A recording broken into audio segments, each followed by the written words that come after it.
Hi, this is Ron Edwards, Master Sommelier and Director of Wine Education for Winebow Fine Wine and Spirits. Today we're going to talk about an awesome Italian wine from Bulgari, and the winery's name is Grattamacco. Bulgari is on the west coast of Tuscany, facing the Tyrrhenian Sea, and the climate, the soils, and just the general environment is much better suited there to Bordeaux varietals, Cabernet Sauvignon and Friends, than Sangiovese.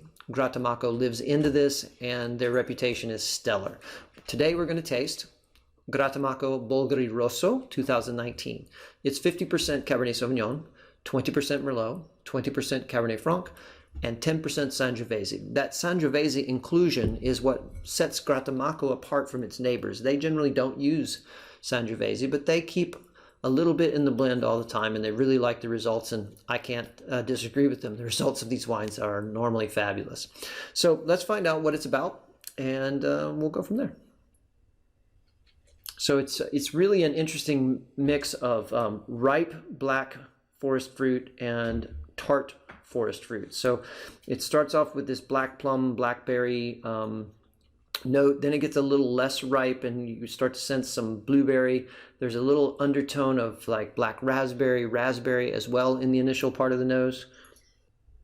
There's a cedar note as well as sort of this distant green note of like roasted bell pepper.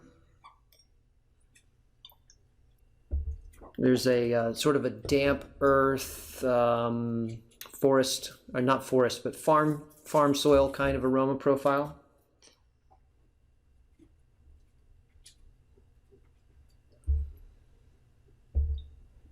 And then it goes back into that cedar, and there's just kind of this undertone of oak. This wine doesn't see a lot of new oak, but it does see oak aging, and it shows up in that sort of softening of the fruit and that undertone of cedar, and there's just a smidge of like distant vanilla, kind of like vanilla powder that they use to season flavor things.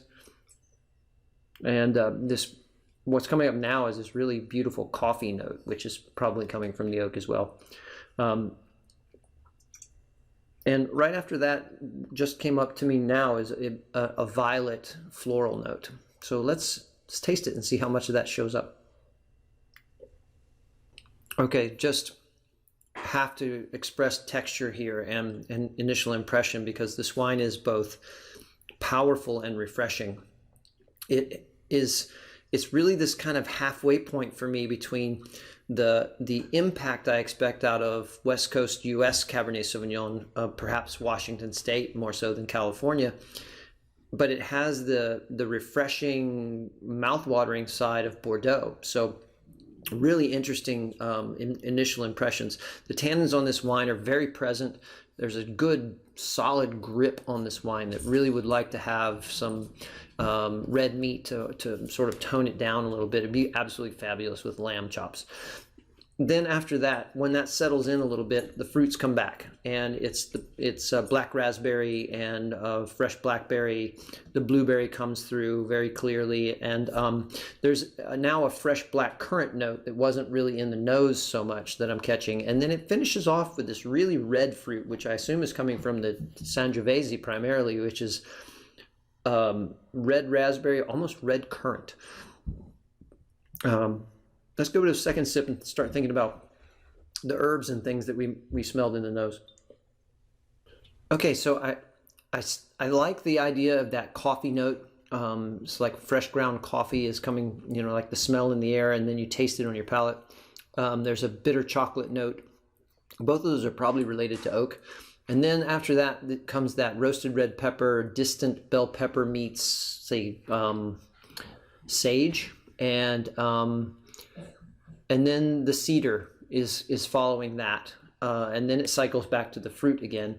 And then there's this sort of graphite mineral dusty finish that really lingers after the fruit starts to fade, which is super charming and adds some depth to this wine. Grattamacco is definitely a wine worth your attention. You should definitely go out and find a bottle. Give it a whirl for yourself. I think you're really going to like it. I know I am.